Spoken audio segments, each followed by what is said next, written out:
I got the cash in the bags.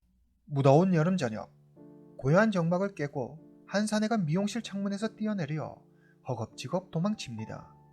이날 미용실 여사장은 괴한에 의해 목숨을 잃게 되고 범인의 모습을 봤다는 목격자가 나타나지만 오랫동안 범인을 잡지 못한 채 이 사건은 장기 미제 사건으로 남게 됩니다.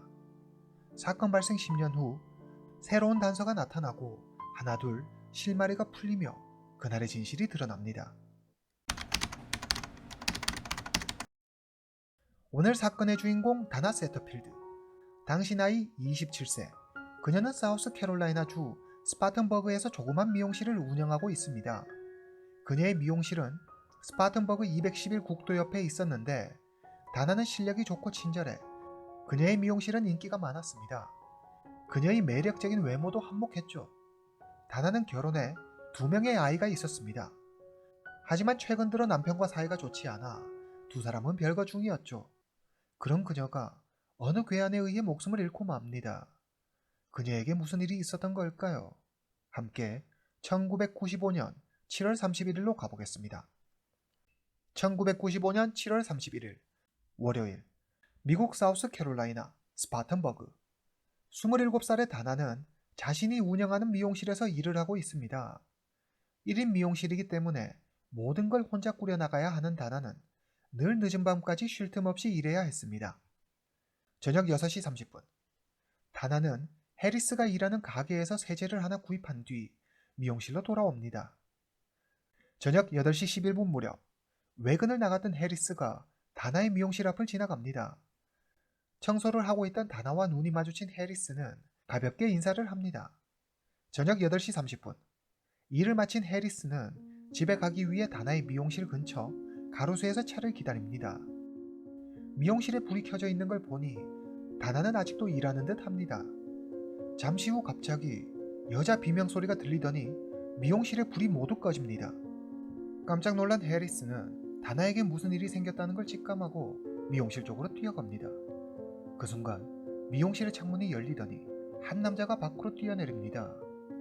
해리스를 발견한 남자는 당황한 듯 입고 있던 회색 티셔츠를 머리끝까지 올리고는 미친듯이 도망칩니다. 너무 놀라 그대로 굳어버린 해리스는 가까스로 정신을 차리고 사람들에게 도움을 청하기 위해 달려갑니다. 여기 그림을 보면 남자는 미용실 창문으로 뛰어내린 뒤 이곳으로 도망칩니다. 해리스는 도와줄 사람을 부르기 위해 이쪽으로 달려가죠.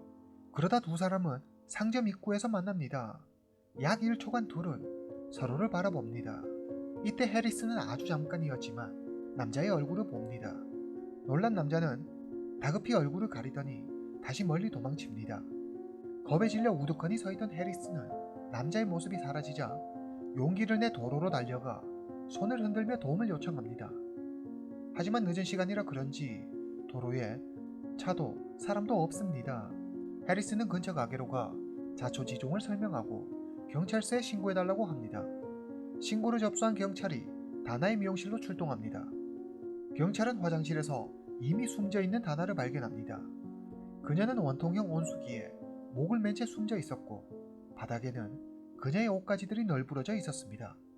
다나의 몸 곳곳에서 상처가 발견됐고 사건 현장에는 수많은 혈흔이 남아 있었습니다. 경찰은 피해자 다나가 범인에게 맞서 싸운 것으로 추정했습니다. 미용실 화장실 외에 다른 곳은 모두 말끔히 정돈된 상태였습니다. 다나의 가방과 열쇠는 모두 책상 위에 놓여 있었고 미용실 금고에 보관되어 있던 현금과 귀중품에는 손을 댄 흔적조차 없어 금품을 노린 강도의 소행은 아닌 듯 보였습니다. 경찰은 현장에서 남성의 체액을 채취합니다.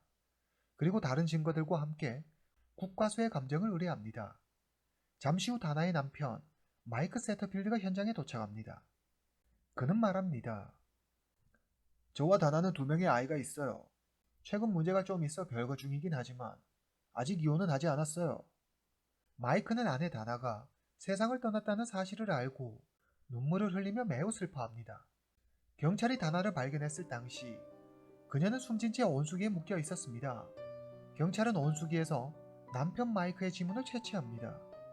최근 남편 마이크와 다나의 사이가 좋지 못했다는 것을 알고 있는 경찰은 남편 마이크를 유력 용의자로 지목하고 그에 대해 조사하기 시작합니다. 경찰은 우선 사건 당일 용의자를 목격한 해리스를 찾아가 그에 대해 묻습니다. 해리스는 말합니다. 그는 젊은 백인 남성이었어요. 갈색 혹은 황갈색 머리였고 파마를 한 것 같기도 해요. 키는 한 173cm, 몸무게는 65kg 정도 돼 보였어요. 몽타주 전문가는 해리스의 진술대로 용의자의 몽타주를 그립니다. 한눈에 봐도 남편 마이크와는 전혀 다른 사람이었습니다. 해리스는 사건 당일 용의자가 미용실 창문으로 뛰어내렸다고 했습니다. 이게 바로 미용실 창문입니다. 딱 봐도 아주 작아 보이죠? 덩치가 큰 마이크가 이 창문을 통해 밖으로 뛰어내린다는 것은 불가능해 보입니다. 그렇다면 어떻게 온수기에서 그의 지문이 나온 걸까요? 마이크에 따르면 그가 직접 미용실 온수기를 설치했다고 했습니다. 당시 마이크와 함께 온수기를 설치한 사람이 있어 마이크의 말이 사실임을 확인할 수 있었습니다. 경찰은 포기하지 않고 계속해서 마이크를 조사하지만 결정적인 증거를 찾지 못해 결국 그는 용의선상에서 제외됩니다. 경찰은 익명의 제보자로부터 새로운 정보를 하나 얻습니다. 사건 당일 저녁 8시 40분경 제보자는 차를 타고 다나의 미용실 근처를 지나다 수상한 남자를 목격합니다. 그 남자는 파란색과 흰색으로 디자인된 포드 지프차 옆에 서 있었는데 매우 흥분한 상태였으며 제보자가 그 옆을 지나가자 갑자기 제보자를 위협했다고 했습니다. 제보자는 그 남성이 아무래도 수상하다며 경찰에 신고한 것입니다. 그러면 여러분들의 이해를 돕기 위해 시간대별로 사건을 다시 정리해 보겠습니다. 저녁 8시 11분 외근을 나갔던 해리스가 청소하고 있는 다나를 보고 두 사람은 반갑게 인사합니다. 저녁 8시 30분 해리스는 미용실 창문으로 뛰어내려 도망치는 남성을 목격합니다. 저녁 8시 40분 익명의 목격자가 다나의 미용실 근처를 지나다 포드 지프차 옆에 서 있는 수상한 남성을 발견합니다. 사건 당시 미용실 주변을 지나는 사람도 차도 거의 없었습니다. 경찰은 해당 남성이 범인일 가능성이 크다고 생각해 그의 차로 추정되는 포드 지프차를 찾기 위해 수소문합니다. 경찰은 용의자의 몽타주와 포드 지프차 사진을 함께 주민들에게 배포합니다. 경찰은 범행이 일어났을 것으로 추정되는 시간에 사건 현장 부근에 나타난 모든 포드 지프차 차량을 조사합니다. 그 결과 용의자의 것으로 추정되는 차량의 차 번호를 알아내는 데 성공합니다. 경찰은 즉시 차량 번호를 조회해 차량의 소유주를 확인합니다. 차 주인은 메리 엠빅. 그녀는 경찰 수사에 적극적으로 협조합니다. 경찰은 그녀의 아들의 사건 당일 밤 행적에 관해 묻습니다. 그녀는 사건 당일 아들이 자신의 지프차를 몰고 나간 것은 맞지만 다나 사건과는 전혀 관계가 없다고 딱 잘라 말합니다. 사람들이 자기 차를 신고한 것은 아마 용의자로 추정되는 이의 차와 자신의 차가 비슷하기 때문일 거라며 대수롭지 않게 말합니다. 그리고 그녀는 차 뒤편에 이 차에 대해서는 이미 조사가 끝났으니 신고하지 마세요 라는 문구를 써붙입니다. 적극적으로 협조하던 그녀는 경찰이 그녀의 아들을 의심하자 180도 그 태도를 바꿉니다. 메리는 한 신문사를 찾아가 경찰이 과잉 수사로 자신과 가족을 지독하게 괴롭힌다며 제보하고 더 이상 경찰 수사에 협조하지 않습니다. 방법이 없어진 경찰은 차선책으로 목격자를 메리의 집 근처로 데려가 그가 사건 당일 저녁에 봤던 차가 맞는지 확인합니다. 그러나 메리가 두려워서였을까요? 그는 멀리서 힐끔 보고는 비슷한 것 같긴 한데 그 차는 아닌 것 같다고 말합니다. 사건이 곧 해결될 수 있을 것이라는 희망도 잠깐. 경찰은 크게 실망합니다. 이때 국가수에 의뢰했던 체액의 분석 결과가 나옵니다. 분석 결과 사건 당일 다나는 몹쓸 짓을 당한 것으로 추정되지만 안타깝게도 당시 기술로는 DNA를 검출할 수 없었습니다. 경찰은 이에 포기하지 않고 사건 현장으로 돌아가 물건 하나하나를 다시 살펴보기 시작합니다. 그리고 빛에서 한 남성의 체액을 검출하는 데 성공하는데 이 역시 범인을 특정하는 데 실패하고 맙니다. 사건은 다시 미궁으로 빠지고 경찰은 사건 해결을 위해 고군분투하지만 결국 해당 사건은 장기 미제 사건으로 남게 됩니다. 이렇게 10년의 세월이 흐릅니다. 2005년 스파텐버그 경찰서에 간부가 새로 부임합니다. 그는 예전 사건들에 대한 자료를 검토한 후 톰 스미스라는 경찰에게 다나 사건을 재수사하라고 명령합니다. 예전과 달리 엄청나게 발전한 지금의 DNA 분석 기술이라면 분명 용의자를 찾을 수 있을 거라고 생각했기 때문입니다. 다나 사건을 담당한 스미스 경관은 경험이 많은 프로파일러를 찾아가 다나 사건에 대해 묻습니다. 프로파일러는 용의자에 대해 이렇게 말합니다. 사건의 용의자는 백인 남성이고 다나의 지인으로 다나의 일상생활을 아주 잘 알고 있는 사람이며 다나의 미용실 단골로 다나를 좋아했을 가능성이 크다. 또한 학력은 그다지 높지 않으며 범행 후 살던 마을을 떠났을 것이라고 했습니다. 프로파일러가 분석한 내용을 바탕으로 스미스 경관은 바로 수사에 착수합니다. 그러던 어느 날 경찰서로 전화가 옵니다. 전화를 건의는 다나의 어머니였습니다. 다나 사건에 대해 알고 있는 사람이 나타났어요. 다나의 어머니가 말한 사람은 데이비드 페이스, 27세의 자동차 정비사였습니다. 다나 사건은 일어난 지 이미 10년이나 지난 사건입니다. 다나의 딸도 벌써 18살이 되었죠. 하루는 다나의 딸이 차를 수리하기 위해 데이비드가 일하는 자동차 정비소로 갑니다. 그때 다나의 딸을 본 데이비드는 불현듯 10년 전 기억이 떠올랐습니다. 데이비드는 자신이 알고 있는 사실을 알려주기 위해 다나의 부모에게 전화한 것입니다. 경찰은 바로 데이비드 페이스를 찾아갑니다. 데이비드는 먼저 자신이 말하려는 사람의 존재가 두려워 이 사건에 연루되고 싶지 않다며 자기 정체를 절대 밝히지 말아달라고 요청합니다. 경찰은 데이비드의 존재를 밝히지 않겠다고 약속합니다. 안심한 데이비드는 자신의 친구 조나단 크리스티안 빅이 의심스럽다고 말합니다. 앞서 우리가 주목했던 포드 지프차의 주인 메리 앤 빅을 기억하실 겁니다. 놀랍게도 조나단은 메리의 아들이었습니다. 10년 전 사건이 일어났을 당시 조나단은 17살 미성년자였기 때문에 부모의 동의 없이는 그를 조사할 수 없었습니다. 거기다 메리의 차가 용의자의 차와 다르다는 목격자의 진술이 있고 난 후에는 더 이상 그를 조사하지 않았습니다. 10년 전 데이비드와 조나단은 아주 친한 절친이었습니다. 두 사람은 자주 만나 드라이브를 하며 함께 시간을 보냈죠.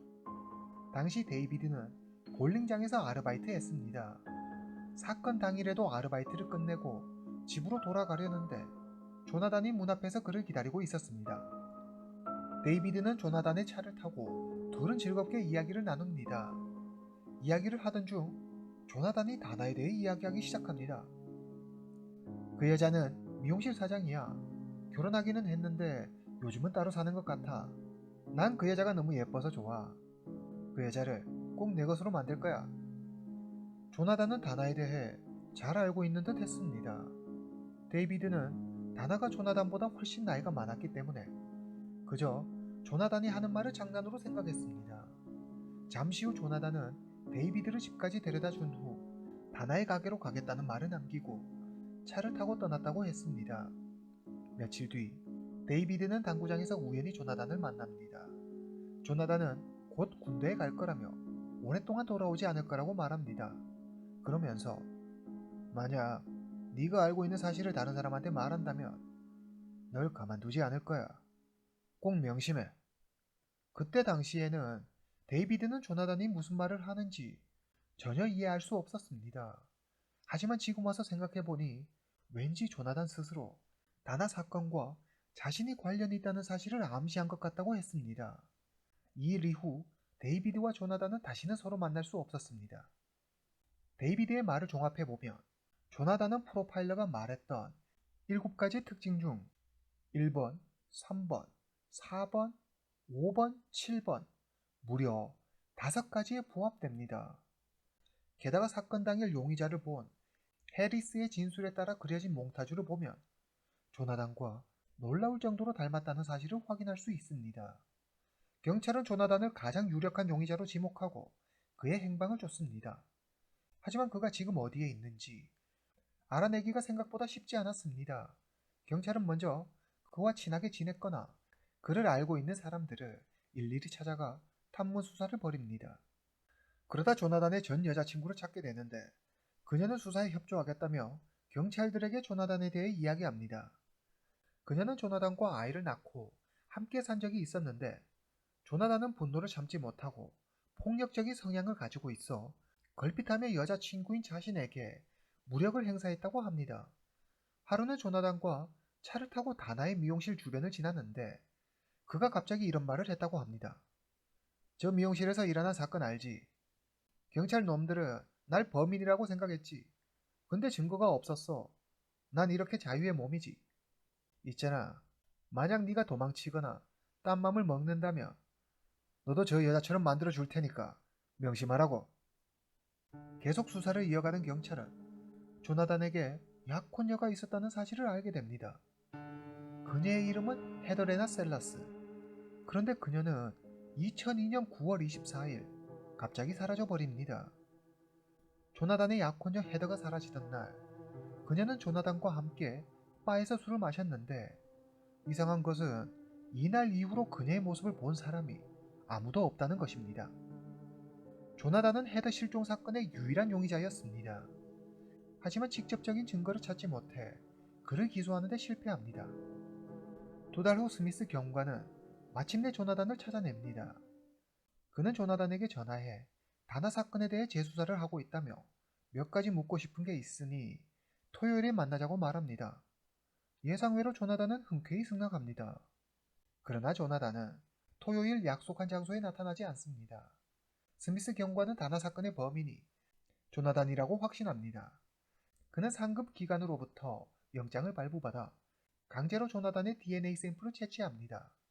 그리고 10년 전 미용실 빛에서 나온 DNA와 조나단의 DNA를 대조해본 결과 완벽히 일치했습니다. 다나 사건의 범인은 바로 조나단이었습니다. 2005년 10월 경찰은 즉시 조나단을 체포합니다. 하지만 조나단은 다나라는 사람을 알지 못한다며 시종일관 자신의 무죄를 주장합니다. 2006년 11월 해당 사건에 대한 재판이 열립니다. 법정에선 조나단은 계속 자신의 범행을 부인합니다. 그렇지만 확실한 증거들 앞에 그는 더 이상 저항할 힘을 잃고 맙니다. 재판부는 조나단에게 무기징역을 선고합니다. 사건이 발생하고 10년 만에 마침내 조나단은 법의 심판을 받게 됩니다. 하지만 조나단의 약혼녀 헤더 사건에 대한 의문은 아직 풀리지 않았습니다. 2006년 경찰은 조나단의 이름으로 등록된 폐차된 차량에서 혈흔과 금발 머리카락을 발견합니다. 사람들은 그것은 분명 헤더의 피와 머리카락일 것이라고 생각했지만 아직 정확히 밝혀진 바는 없습니다. 이 사건 역시 범인이 꼭 밝혀졌으면 좋겠습니다. 오늘 이야기는 여기까지입니다. 다음 시간에 뵙겠습니다.